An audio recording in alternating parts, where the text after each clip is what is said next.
국내에 있는 단체들끼리도 서로 어떤 면에서는 시기하고 질투하고 하나 되기가 어려운, 북쪽에 가서도 북쪽 사람들이 우리 그 지원 단체들 간에 서로 이간질을 시키는 면도 있지만은 이거 보니까는 우리들 쪽에서도 이게 참 서로 북쪽 사람들이 그렇게 너네들은 왜 그렇게 다르냐, 너네들은 왜 이렇게 말들이 서로 다르냐, 뭐 이런 얘기를 한다고 합니다. 지원해주는 아이템도 요즘 통일부에서는 쌀 같은 경우는 반출 승인을 잘 안 내준다고 그러네요. 쌀은 군에 갈 수도 있고 뭐 그런 여러 가지, 오히려 영양죽이나 어린이나 장애인을 대상으로 해서 하는 어떤 그런 인도적 구호 프로젝트들은 훨씬 그쪽에서 승인받기가 쉽다고 합니다. 자, 협력으로서 이제 마지막으로 투자 사업인데, 김정은 위원장이 최근 몇 년 전부터 뭐 도움 받는 거, 인도적 구호 받는 거, 물자 받는 거 이제 더 이상 하지 말고 남측과는 또 해외 교포들과도 이제는 투자 사업으로 서로 돈 벌는 사업을 하도록 해라. 그래서 이 협력 사업으로 이제 전체적으로 시프트가 더 가는 게 아닌가 그런 것입니다. 그래서 그쪽에서도 뭐 그쪽 담당자들이 사업 계획서도 만들어 가지고 이러이러한 거 좀 가서 하면 어떠냐, 투자할 의향이 있느냐, 이렇게 이제 의향을 물어보고 하는데, 요즘 분위기가 북측에서는 이 트럼프하고 회담이 틀어진 이후로부터는 남조선 사람들한테는 절대 돈 받지 말라, 뭐 이런 얘기가 있다고 합니다. 남조선 사람들한테는. 그리고 이제 코로나 이전에 낮은 선봉에서 빵 공장, 두유 공장, 뭐 신발 공장, 봉제 공장 하면서 제가 알기로는 한 5개 정도 사업업체가 있었고, 그리고 우리 교포들 쪽이 디아스포라들이 다 참여를 하는 업체들이고, 코로나 때는 대부분들이 나오셨죠.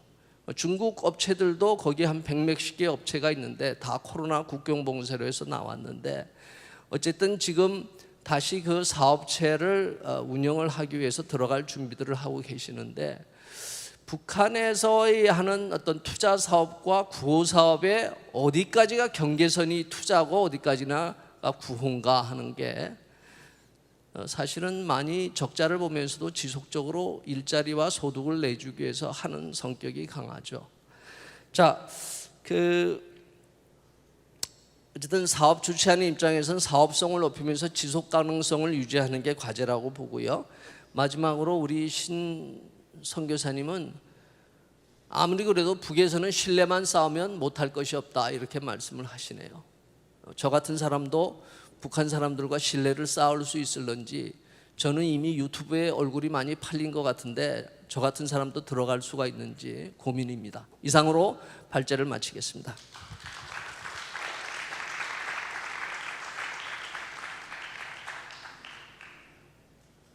저희는 3분과로 그 전문 영역에서 어떻게 통일에 기여할 것인가에 대해서 논의를 했고요. 성훈경 목사님께서 발제를 해주셨습니다. 앞서 말씀해 주신 교수님께서는 하나님 나라의 영역에서 통일을 말씀해 주셨는데, 복음을 바탕으로 실제적인 한반도 통일을 이루는 길은 모든 분야에 적극적인 참여가 있을 때 가능하다고 봅니다. 그래서 전문 영역에서의 인재들을 양성해야 된다고 다들 생각하고 계십니다. 기존에는 스포츠 영역과 학술 문화 예술계에서 이미 증명이 되어 있고요. 그런데 남북의 관계성이 일부 동반자 관계 설정인지 필요하다고 말씀을 해주시고, 기존 정부는 지원 사역에 집중을 해오셨는데 외부 지원 없이는 유지될 수 없는 게 문제가 있고요. 협력과 교류를 진행을 할 수 있겠는데, 교류를 통해서 양측의 모든 것을 인정하는 것, 그리고 서로의 특징적인 문화와 예술 등이 서로 다른 것들을 인정하는 것이 먼저 필요하다고 말씀을 주셨고, 서로 가치 있게 여기고 인정하는 것이 필요하다는 말씀을 주셨고요. 학술과 문화, 예술, 미디어 기술 등 모든 분야의 전문적인 인재 양성과 또 교류와 협력이 필요하다고 말씀을 해주셨습니다. 또 실질적으로 지금 하고 계시는 미디어를 통한 북한 선교를 하고 계시는데 라디오를 통해서 설교와 또 그 양육 프로그램 그리고 전전도 프로그램, 전도 프로그램 등을 지금 보내고 계시는데 이 프로그램을 통해서 기독교에 대한 호감을 가지고 그분들이 메시지가 전달되고 또 시간이 지나면 자연스럽게 또 회심이 일어나는 것도 또 기대를 하면서 이렇게 전파를 하고 있습니다. 그리고 보내실 때는 어떤 대상이 들을지 모르지만 딱 한 영혼, 한 명한테 전한다고 생각하고 프로그램을 구성한다고 합니다. 그리고 영화나 드라마도 지금 많이 제작되어서 보급이 뭐 마이크로 SD 카드나 뭐 USB 등으로 보급이 되고 있는데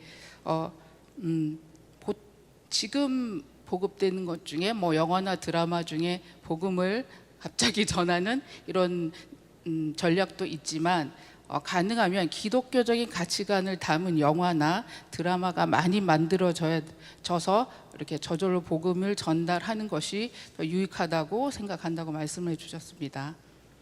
그리고 그 복음을 전하는 또 내용은 그렇고요. 대상들은 북한 내 성도들은 구루터기 성도, 지하교회 성도들한테 전달이 되고 있고 대상을 하고 있고 그리고 북한 주민들 그리고 수용소 내부에 있는 분들 그리고 탈북자분들 중에서 제3국에 체류하시거나 거주하시는 분 주로 중국에 살고 있는 이제 좀 일상이 편안하게 살고 있는 탈북 여성들에게 이 말씀이 또 전달되고 있다고 합니다. 그래서 필요한 것은 라디오뿐만 아니고 영상 미디어들도 교류를 하고 전달이 되려면 법적 제한을 푸는 것이 먼저 필요하다고 그래서 자유롭게 미디어를 통해서 정보를 공유하는 때가 오기를 기다리고 있습니다. 법적 제한이 아주 중요하다고 또 말씀해 주셨습니다. 정규재 목사님께서 또 말씀해 주시기를 아브라함 카이퍼가 영역 주권에 대해서 얘기를 하실 때 인사이트를 받으시고 본인이 하시는 일을 통해서 은사를 통한 통일을 준비하겠다고 생각하셔가지고 학생들 과학기술 학교 평양과기대 학생들을 통해서 사역을 실제적으로 할 수 있도록 훈련을 하고 실제적인 활동을 하셨다고 합니다만은 연변에 둘의 마을을 만들고 콩과 옥수수를 40만 평을 재배해서 이렇게 보내는 일도 하셨고요. 근데 얘기를 이제 저희가 질문을 하는 과정에서 질문을 해주신 내용이 미디어 사역에 그 라디오 전파 사역에 그러면은 열매나 실제적인 간증이 있습니까? 저희는 또 그게 궁금하잖아요. 이때까지 사역을 하셨는데 어떤 결과가 있습니까? 했을 때 답변이 상당히 놀라우면서도 또 은혜가 됐는데 없다고 말씀하셨습니다. 그 이유가 북한 내 상을 현재 저희가 알 수가 없습니다. 누가 들었는지 어떤 사람이 들고 있는지 우리가 계획을 했지만 기술적으로 정확한 조사를 할 수가 없는 상황이라서 씨를 뿌리는 심령으로 해야 되는 상황인데 그리고 중간 관리자들이 그냥 우리가 그 전달을 했다 라디오 정보를 받았습니다 정도만 보고를 받는다고 합니다. 그런데 이 메시지를 듣는다고 해도 자신을 북한의 주민들이 자신을 관찰하고 탐구하는 습관이 되어 있지 않기 때문에 내적인 변화를 그 말씀을 듣는다고 해서 자신에 대한 성찰이 쉽지 않고 내적인 변화된 것들을 전달하는 것에도 문제가 있기 때문에 그걸 조사하기가 힘들지만 복음이 뿌려지고 있다고 믿음으로 또 사역을 하고 계십니다.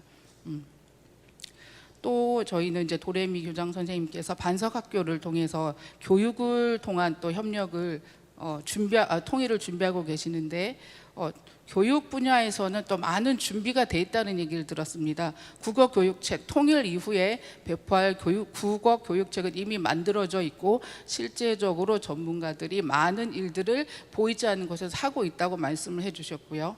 또 반석학교의 학생들이 서울 외고에 가서 통일 강사로 활동을 하고 그러면서 이제 교류를 하면서 그 안에서 학생들과의 만남을 통해서 통일을 경험하고 정말 만남을 헤어지기 싫어할 정도로 그러한 감동이 있고 또 그런 교류가 자연스럽게 이루어지고 있다고 합니다.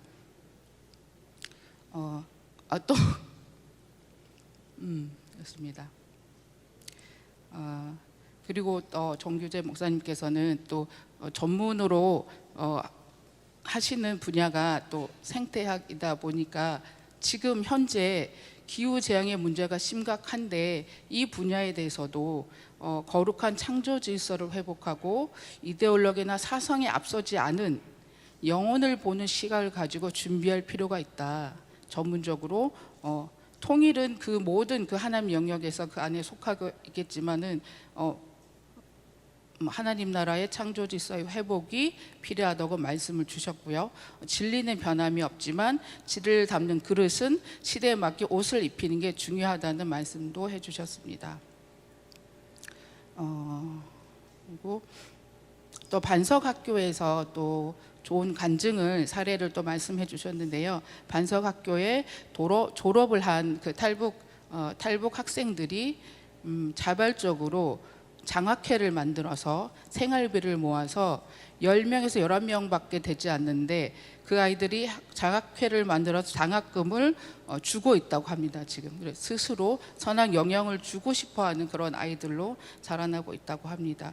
그래서 많은 분들의 참여와 앞으로 확장이 필요하다는 생각을 가지고 있고요. 지금 저희가 발표하는 부분은 너무 미약하고 작지만 이 분야에선 앞으로는 가장 활발하게 이루어져야 되는 분야가 아닐까 생각을 합니다. 또 마지막으로 또 좋은 말씀을 해주셨는데요.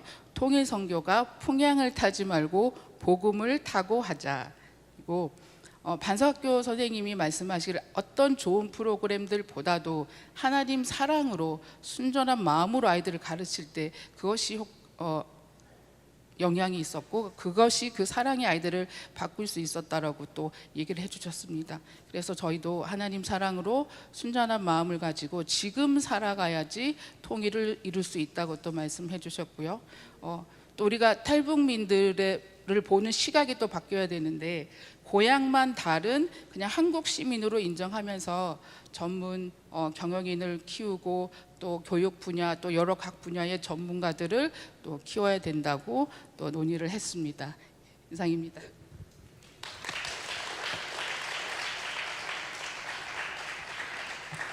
네, 4조는 우리 통일목회 사역훈련에 대해서 함께 나눴습니다.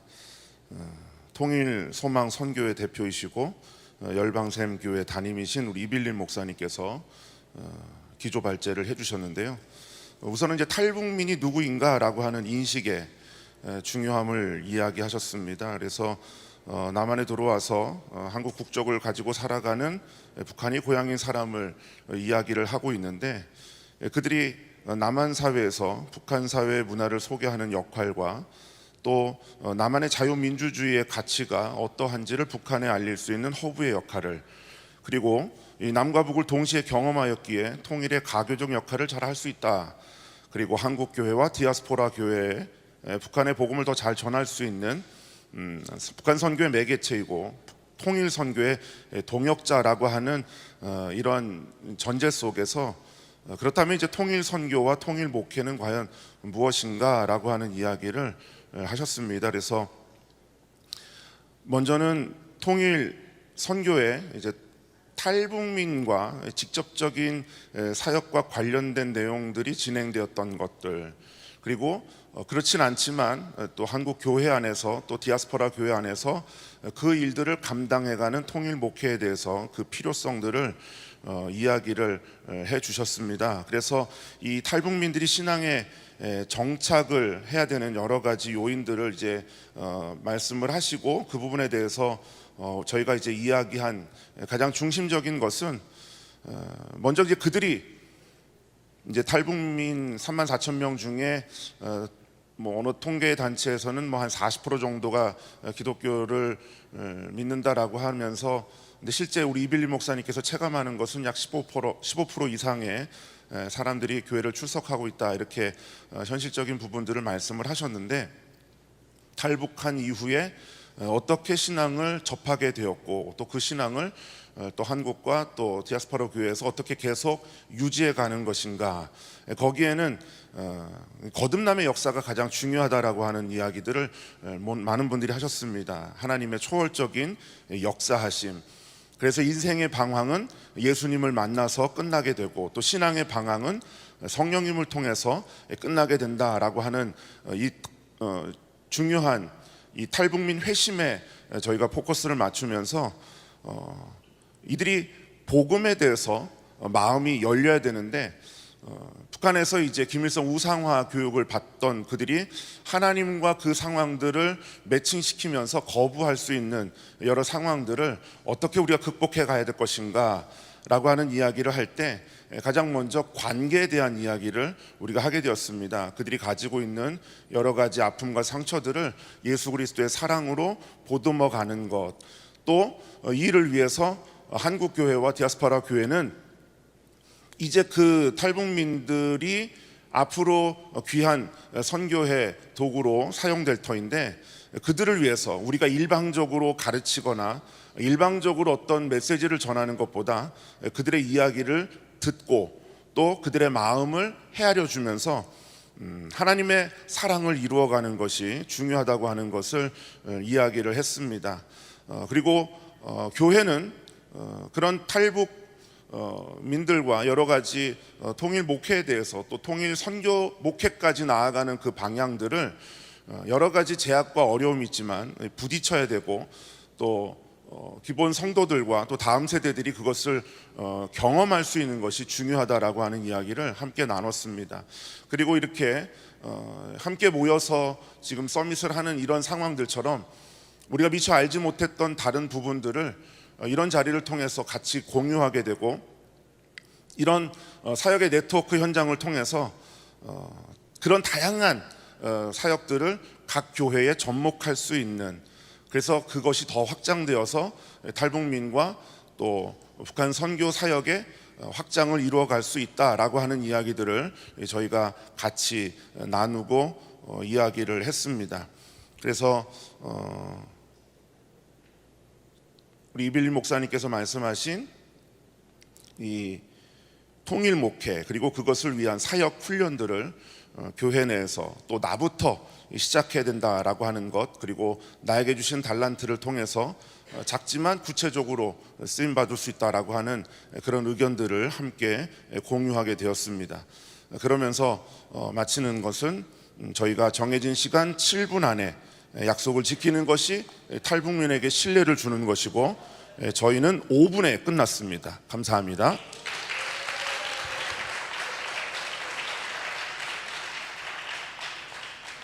한인 디아스포라 통일 기도로 5분과에서 함께 나눔이 있었고요.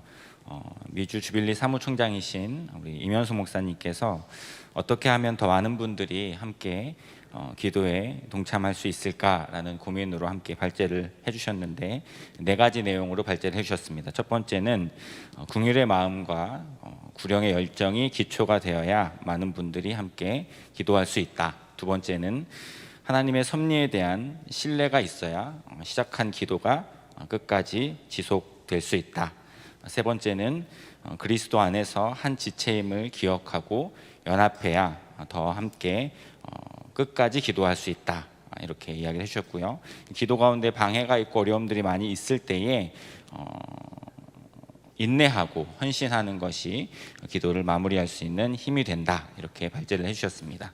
이 내용에 대해서 저희 분과에서는 2가지 갈급함을 이야기했습니다. 첫 번째는 기도 제목에 대한 갈급함이었습니다. 구체적으로 기도할 수 있는 기도 제목이 더 많이 있었으면 좋겠다. 사실 우리가 통일에 대한 기도, 북한에 대한 기도가 이렇게 조금 러프하게 퍼블릭하게 되어 있는데 좀 더 구체적이고 세부적인 또 시급한 기도 제목이 있다면 그 기도 제목을 받아서 함께 기도하는 것, 부안의 문제가 좀 해결된다면 함께 공유해 줄 것들을 이제 주빌리에 요청을 좀 해주셨습니다. 그래서 이렇게 365일 매일 기도할 수 있는, 또 매달 어떤 매거진들을 통해서 각 지역의 주빌리들과 또 해외 주빌리들이 같은 기도 제목이지만 좀 더 구체적이고 세부적인 기도 제목으로 또 시급한 기도 제목으로 함께 기도할 수 있도록 이렇게 주최 측에서 이끌어 주셨으면 좋겠다라는 요청을 하면서도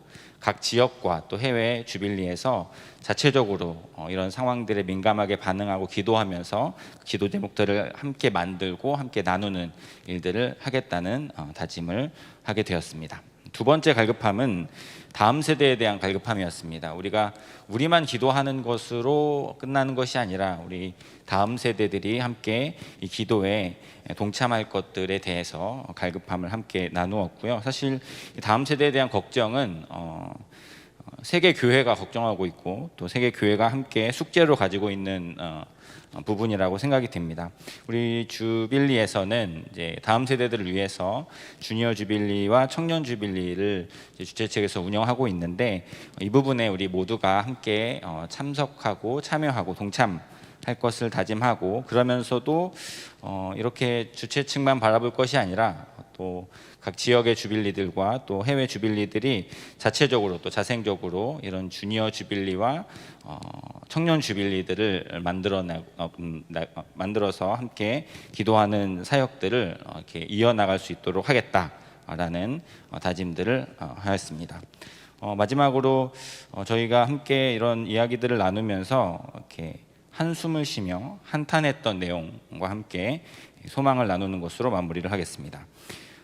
한탄했던 내용은 무엇이냐면 이제 보통 기도가 시작이 되면 기도가 이제 끝이 나잖아요. 이제 응답을 받고.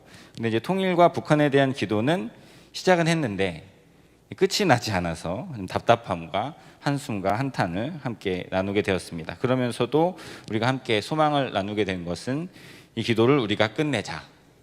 응답받아서 기도를 끝내자 이런 소망으로 함께 열심히 기도해서 기도의 분량을 채워서 통일에 대한 기도를 끝내고 더 다음의 기도 단계로 나아가서 하나님께서 이 세계 가운데 주신 귀한 비전들을 이루어 나가겠다 이런 다짐으로 분과 모임을 마쳤습니다. 이상입니다.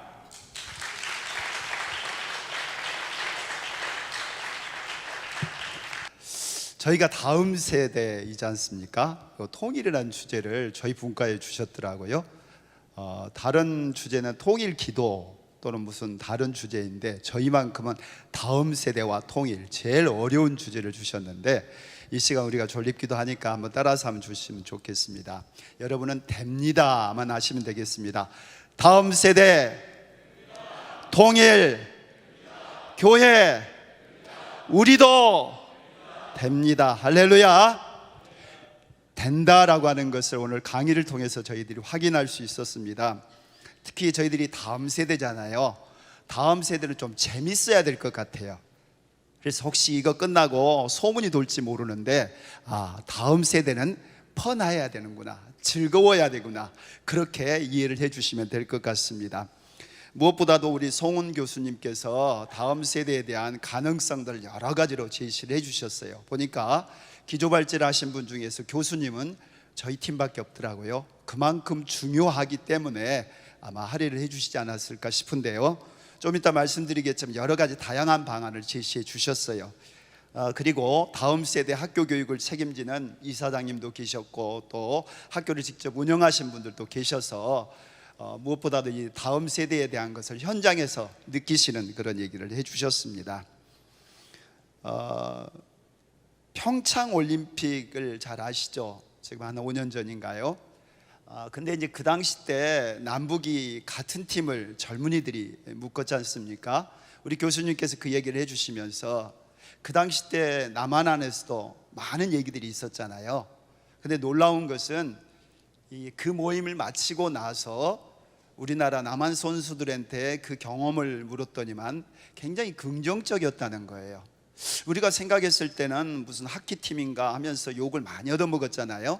그런데 실제로 젊은이들이 같이 살아보면서 헤어질 때는 굉장히 아쉬워하는 그런 경우를 보았다라는 거예요. 그러면서 하는 얘기가 사실 기성세대는 생각이 안 바뀐다는 거예요. 그리고 통일에 대한 것들이 기성세대에 있어서는 감정적으로는 더 가까울지 몰라도 실질적으로는 안 바뀌기 때문에 어렵다는 겁니다. 근데 평창올림픽과 같은 경험을 통해서 젊은 세대들이 경험을 할 수 있는, 그리고 오감과 같은 체험을 할 수 있다면 훨씬 더 열려져 있는 그런 어떤 경험을 하셨다는 얘기를 제시해 주셨습니다. 그래서 통일 교육은 오감 교육이 돼야 된다, 그 말씀을 하셨어요. 젊은이들이 피부에 와닿는, 사실 오늘 우리가 나누지만은 안 듣잖아요. 저도 안 듣습니다. 왜냐하면 책에 있는데 그리고 아는데 그렇게 끝나요. 그런데 이벤트를 했다든가 체험을 하면 잊혀지지 않잖아요. 그래서 젊은이들에게 그렇게 접근을 해야 된다 말씀을 해주셨습니다. 한마디로 통일은 이론이나 담론이 아닌 과정이고, 과정이 되어지려면은 그 방법론적인 것으로 접근돼야 된다, 그렇게 말씀해 주셨습니다. 그리고 다양성과 통일성의 얘기를 이번 이 2차 이 서밋에서 거의 주제가 다양성과 통일성에 대한 부분들인데, 이것이 우리 청소년들 안에서도 나타나기 위해서는, 젊은 세대들에게 나타나기 위해서는 이 삶으로 기성세가 보여줘야 되고, 이 삶으로 나타나는 것이 이 복음의 보편적인 가치로 나타나야 된다. 그게 평화나 인권이나 생태나 그런 어떤 요소까지도 앞으로 우리가 접근을 해야 된다 말씀을 해주셨습니다. 그리고 당위성이라고 하는 그런 이론적인 것보다는 실질적으로 경험할 수 있는, 그래서 조선일보에서 평화와 통일과 나눔이라고 하는 이 재단에서 후원하는 이벤트를 계획을 하고 계신답니다. 그것은 남한의 젊은이들에게 이 통일에 대한 여러 가지 경험을 할 수 있는 대대적인 그런 어떤 축제와 같은 것을 계획하고 계시다고 합니다. 그러니까 남한 젊은이들이 그런 걸 통해서 통일이 멀지 않고 또 통일이라는 게 우리들에게 피부로 와닿는 것이구나라는 것을 계획을 하고 계시다고 하는데, 앞으로 기대가 되어집니다. 그런데 이제 저희가 아이들의 이 변화를, 또 젊은 세대들에 대한 이 포인트가 있긴 합니다만은, 기성세대가 살아보고 경험했던 것이 필요하지 않나라는 점에서 우리 이병철 목사님께서 가정에서 이루어진 얘기를 나누어 주셨어요. 저도 오늘 5자녀가 있다라는 얘기를 처음 들었는데요, 역시 다음 세대를 맡으실 만한 대표님이다 생각이 들었습니다. 그런데요, 그 5명 이외에 또 한 자녀를 자녀처럼 받아들인 케이스가 있다고 합니다. 그것은 탈북 여성이 결국 자녀를 맡기고 갔는데 그 아버지가 감당할 수 없어서 보내야만 하는, 그 기관으로 보내야만 하는 그런 형편이었는데, 어쩌다 보니까 또 앉게 되었고, 어쩌다 보니까 학교를 보냈고, 어쩌다 보니까 대학까지 갔는데 명문대학을 가게 됐답니다. 그리고 이제는 주니어 청소년 캠프에 참석을 해서 이제는 헌신자로 헌신을 하겠다라고 하는 성공한 케이스이죠. 그런데 이 성공한 케이스가 있기까지는 목사님의 가정이 그만큼 헌신했고, 또 사모님과 자녀들이 헌신했기 때문이 아닌가. 근데 거기서 중요한 얘기를 하나 하셨어요. 근데 그 아이가 그 5명의 자녀들 속에서 가정의 자녀로 정착하게 된, 그리고 그것을 쉽게 받아들이게 된 이유 중에 하나가, 막내가 이 형에게 형하면서 굉장히 친근하게 그렇게 따랐던 모양입니다. 그런 어떤 관계가 가정에 정착하는 것에 매우 유익했던 모양입니다. 통일은, 그리고 다음 세대는 어려운 것이 아니라 경험을 하다 보면 되어질 수 있다라고 하는 걸 느꼈습니다. 특히 우리 교수님을 통해서 시사받았던 것은, 가능성이 있구나, 멀리 있는 것도 아니고 가까이 있고, 또 앞으로 그런 이벤트를 통해서 경험할 수 있으리라 기대합니다. 반갑습니다.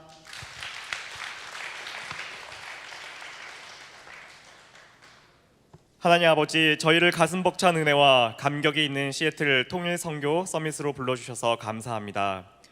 오늘 각 분과 모임에 대한 강의를 들으며 다시 한번 설레는 마음으로 우리 민족 위에도 복음으로의 통일을 꿈꾸게 하여 주셔서 주님 감사합니다.